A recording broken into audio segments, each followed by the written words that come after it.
Slim pickings today, my friends. Slim pickings. Rained all yesterday. Today was terrible. Heaps of people though. People dumping stuff everywhere, but there was nothing good. So I thought I'd just do a quick unvanning just to show you what a bad day looks like. What do you think? More dryers. Let's have a quick look. 5 kilogram Simpson. This was a good find. And this is a new one. You can tell that it's a newer one. You can tell by the silver badge and the slightly purplier writing, or bluer. It's just a slightly different shade of colour on the display. But yeah, gorgeous condition. How good is that? So I'm hoping, let's just have a look at the bowl. If we can spin it easily, and that spins like a dream. It looks like this is just going to be a capacitor job, which is like a $6-7 part. So fingers crossed on that one. What else we got? We got another one over there. Let me just walk around. That's another. It's a small Simpson. I'm not sure what size that is. It's either a 4 or a 3.5. But yeah, I used to get these a couple of years ago and I just stopped because they're just too small. But lately I've been having a lot of people saying, oh, we've got this stupid little cavity in our laundry and nothing will fit in there. Can you get some slightly smaller ones? So I did. I just picked this one up. And I can't remember what goes wrong with these things. Actually, I think these ones have like a, to run the fan that kind of circulates the hot air. They're kind of they use like this bungy belt at the back, and they kind of get brittle after a while and they just snap. But yeah, that hopefully will be an easy fix. We'll have a look at that. But, yeah, slim pickings today. That was pretty much everything. Oh, apart from this, it's a it's just a scanner, a photo scanner. Are these still a thing? Like, I only grabbed this because last week Mum gave me some really nice old photos of my house, like when they were building it. So I wanted to kind of get them on the computer, and rather than take photos with my phone, I thought I'll scan them in. So I just picked this up now. Hopefully it works. It should work. And I'll just do my thing, and I'll probably take it back because I can't use it for anything. In fact, a couple of years ago I used to grab these things just because they had these really nice shiny rods, stainless steel rods in them. I used to use them for 3D printers. But anyway, I'm just going to pull these out. I'm not going to set the camera up so you can see me doing it. I'm just going to set them down on the driveway, and we'll have a quick look, see what's going to happen, and see if we can fix it really quickly. And yeah, I'll get back to you in a sec. Hey, so it's the next day. Rather than set up on the driveway, I thought I'll have to fix them on the driveway, then bring them up here on my front deck, which is where everyone who buys these things, they just pull up over there on the road, walk through the gate, come up here, grab a dryer, give me some cash, and they take off. So I thought, rather than kind of fix them on the driveway and then bring them up here, I thought I'd just maybe fix them here, and that's those two down there. They're the ones that I got yesterday. I thought I'd throw this one in the mix. Some people might find that interesting. This is a Fisher and Paykel dryer. They're pretty good dryers. This one needs a main capacitor.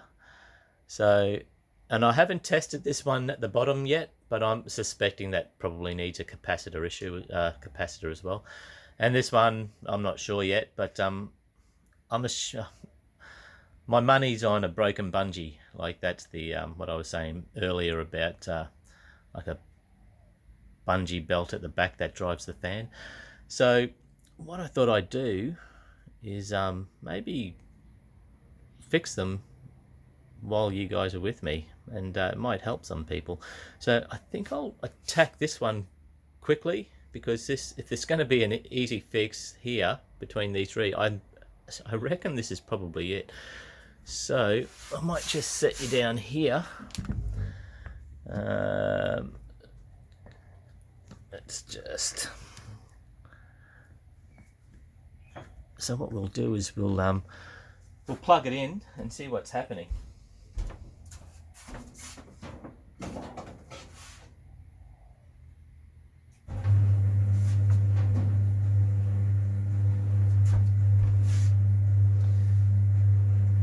It seems to be turning okay. But I can't hear any air coming out of it, which means, let's have a look.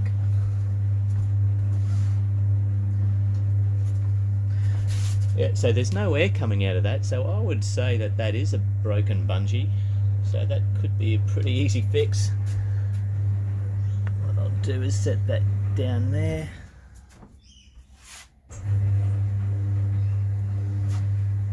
At least it's not squeaking or making any weird noises. So let's unplug it.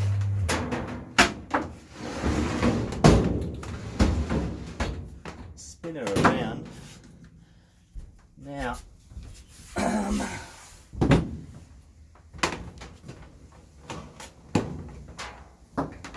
that belt I was telling you about, it's normally behind here, so it's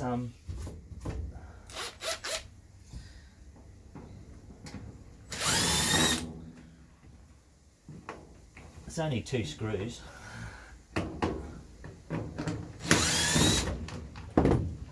There you go. Look at that. So we needed one of those, and I just happen to have a few spares on hand just in case that was a problem. So, like I said, I stopped fixing these machines a few years ago, basically when I started selling them, and but there seems to be a bit of a calling for a smaller machine now, so I might just put one of these on and see how it goes. Move you back a little bit, set you up again. There we go.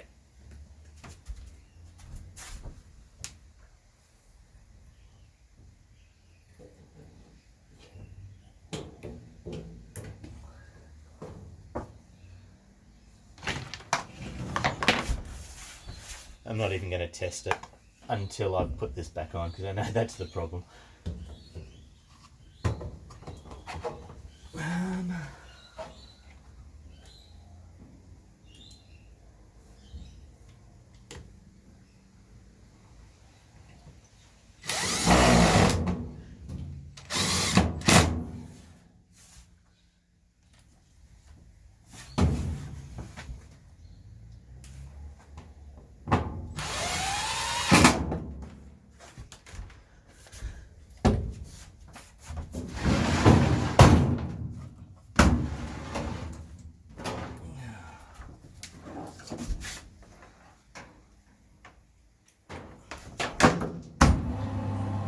There we go.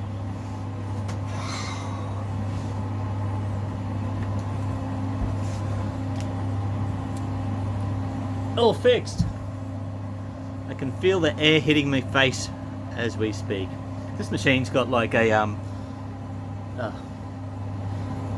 this elbow that kind of diverts the air out the front, which is kind of cool.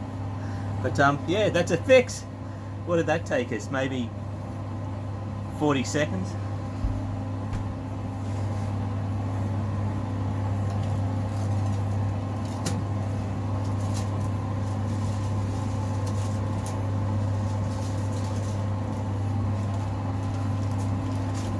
I think we'll call that a win. In fact, what we might do is throw some washing in there, and while we look at these other ones, we'll be testing this out. It's always a good idea when you're testing a machine that you've just fixed, especially a dryer, is to throw in some wet washing, like stuff that needs to be dried, stuff that's heavy, because that'll give you a good indication if it's powerful enough to kind of turn it under load.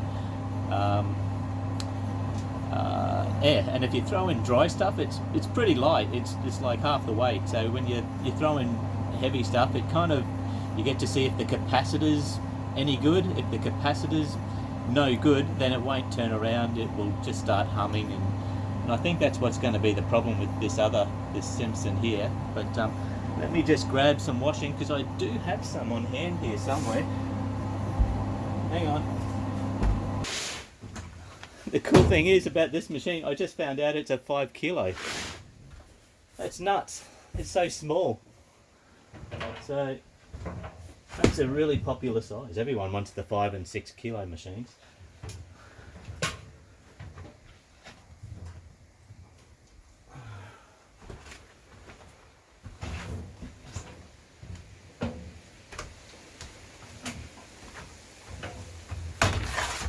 So here we go.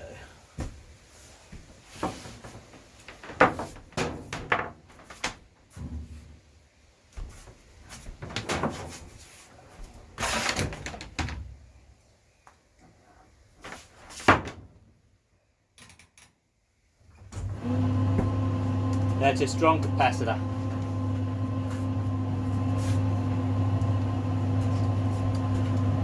So let's let that go while we fix this one. I think what I might do is tackle the Fisher and Paykel first. Show you how to change a capacitor in the Fisher and Paykel. It's a lot easier than changing a capacitor in a Simpson, but and it's on top as well. So what I might do is set my camera, extend these legs on the tripod so we can see what's going on, and give it a second. I'm not sure how easy it is to hear me while this Simpson is doing its test cycle, but I'll quickly just take the back of this Fisher and Paykel off, and you can see me do that.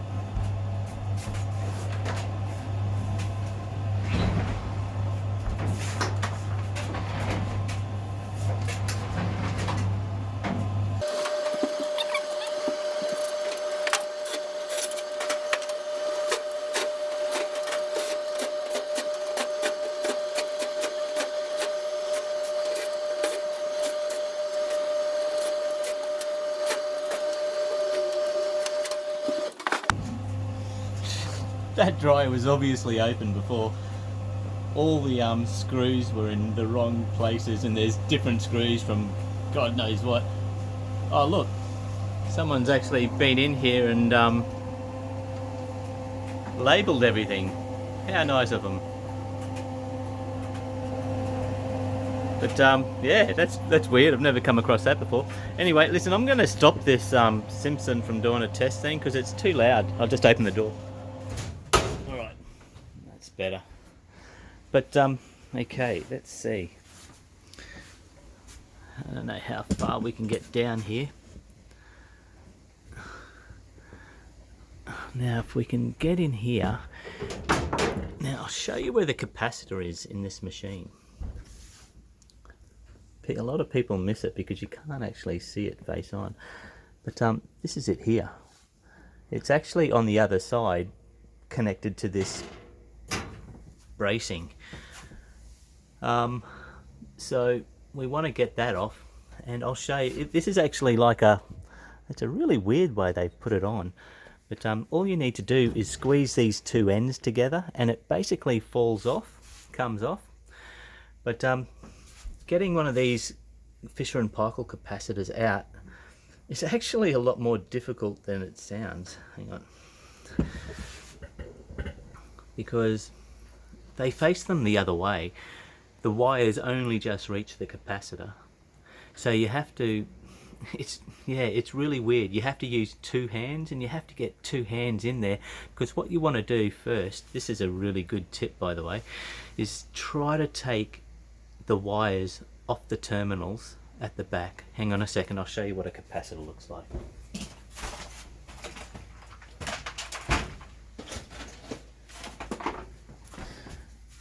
So that's what a capacitor looks like, right? So that capacitor in there, it's facing, oh, that's actually a Fisher and Paykel capacitor as well. So you can see here, you see this, that's actually a square hole in there that pushes through and it just wedges in. But what you want to do is pull these off before you actually pull the capacitor out. I'm pretty sure that's how I do it. We'll soon find out. Because if you take the capacitor out first, it's just dangling there, and it's so difficult Oh, that's right. Then you have to get two hands in there to hold the capacitor and then pull the wires off. And that's impossible. That's right. It's almost impossible. So let's see. What I normally do, I'm pretty sure, is pull the terminals off and then I release the capacitor, let it drop through. And yeah, well, you'll see in a second. Alright, let me just get some room, so I'll move you back. What I normally do to get the capacitor out, I'll show you that in a sec, but let's try and get these wires off first. Always remember that you have to unplug your machine, and as well as that, you have to unplug it and leave it sit here for about 20 minutes to 30 minutes, because you will get a jolt if it's got charge in it. But this one's been sitting here for weeks.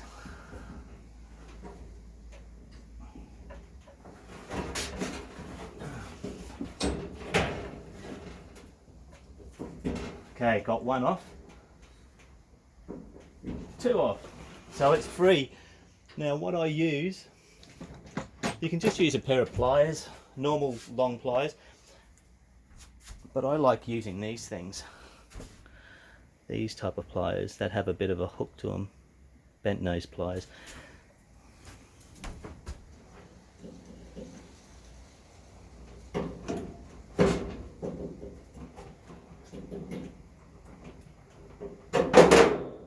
That easy. So that, my friends, is junk.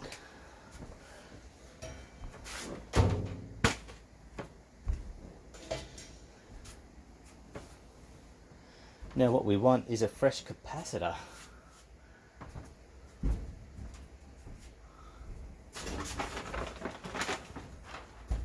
I can't remember where I put them. Oh, here they are. They're at the top. Hang on.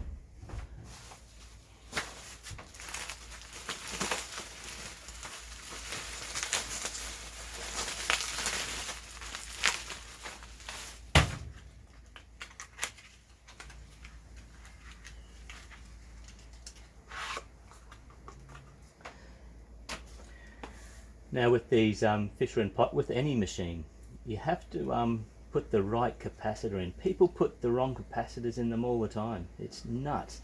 Now these Fisher and Paykel, they take 7 microfarad. I think it's microfarad. Is that how you say it? I'm not sure. But yeah, so you're looking for this 7 UF. 450 volt. That should do it. So what I'm going to do is put this in. Now the thing you have to be careful with, because you can't see this capacitor when you're putting the terminals back on, you see with the standard Fisher and Paykels, they've just got a two terminal. These ones have 4 terminals, but basically it's 2. You can put them on either side of here for one of those wires, and the other one on either side of those 2. But it just makes it that much easier. If you can't see the capacitor when you're putting the wires on, it's so easy to put both of them on 1 and 2. And believe me, I've done that before. It didn't destroy the capacitor though, it just didn't work. Yeah, so make sure you put one on this terminal and one on this terminal. So that's a full terminal, this is a full terminal. So we'll just put that in now.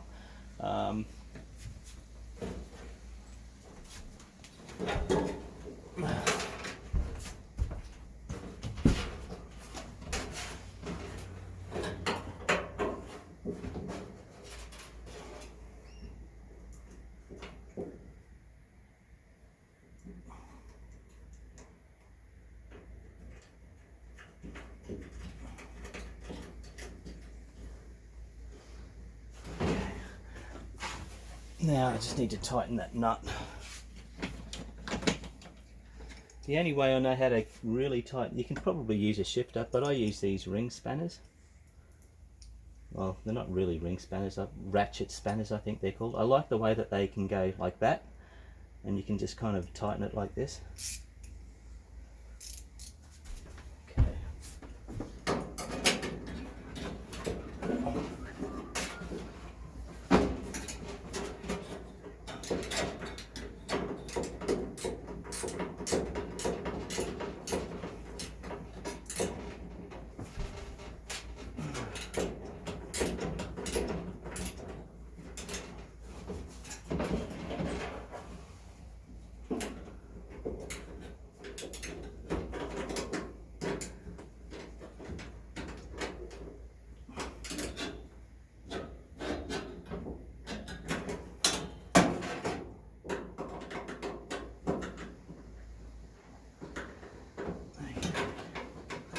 She's tight. Oh, now my hand's stuck.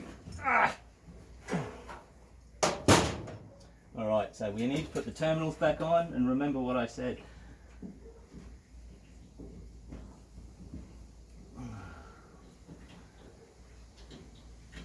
Alright, so that's it. That's basically a capacitor replacement. I might just quickly turn it on. Make sure there's no squealing squeaks or anything like that. Because this machine hasn't been, I've never seen it turn. So,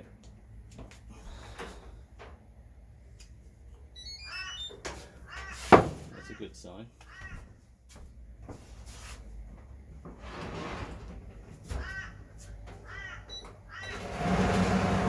Alright.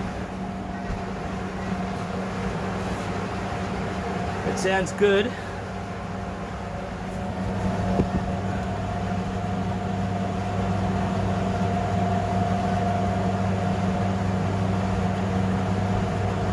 So a lot of the time, if you ever get like this real squealy, squeaky type sounds with a Fisher and Paykel dryer, it's actually not the bearing. The bearings in these last forever. They're really good. People think it's the bearings, but it's not the bearings. It's actually these idlers. And they just start squeaking after a while. And to be honest, there's nothing you can do about it. You can replace the idlers, which I do. But yeah, I've tried greasing them, and grease works for maybe like 5 minutes, and then it starts squeaking again. So don't waste your time, just live with it or replace the idlers. But so far we're not getting any squeaky sounds. That sounds really good. We'll just wait, and well, I'll just wait, and this will eventually stop and it will go the other way, and we'll see if we've got any squeaks going the opposite direction, because sometimes it can actually squeak one direction and be fine the other direction. In fact, I can make this a bit faster, because if I pause a Fisher and Paykel machine, when it starts up again, it actually goes the opposite direction, so we don't have to wait. Give me a second.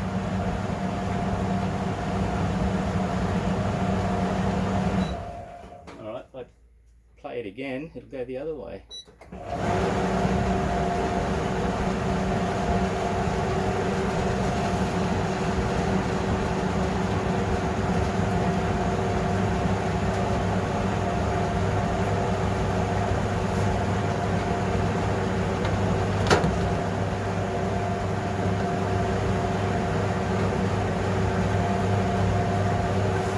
So there you go, winner winner, chicken dinner. It's another dryer. I wanted to fix this one today because I've got a guy who sent me a text yesterday, a mate of a mate, who wants a dryer for this particular price range. So I said, yeah, I've got a really good one, I'll fix her up for you. So what I'll do is I'll button it up at the back, put the back on, and we'll test her out. We'll throw in a full, do a full cycle and make sure it's okay. And yeah, that's another success story. Hang on a second, I'll just put the back on.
There we go. Another one fixed. Oh, you've been on an angle this whole time, have you? Ah, how dodgy is that? Hey, listen guys, change of plans. I'm going to call it, I think. This video is getting a bit long. And the fact is that Simpson down there, that needs a new capacitor, that's going to take 30 minutes in itself. So I might just do a separate video for that one. But right now I'm just going to let these two complete their cycles. Clean them up, give them a good wipe down, polish them up a bit, and sell them. But yeah, anyway, thanks for sticking around and watching the video. Hope you found it interesting or helpful. Feel free to like, comment and subscribe, and catch you in the next one. Later.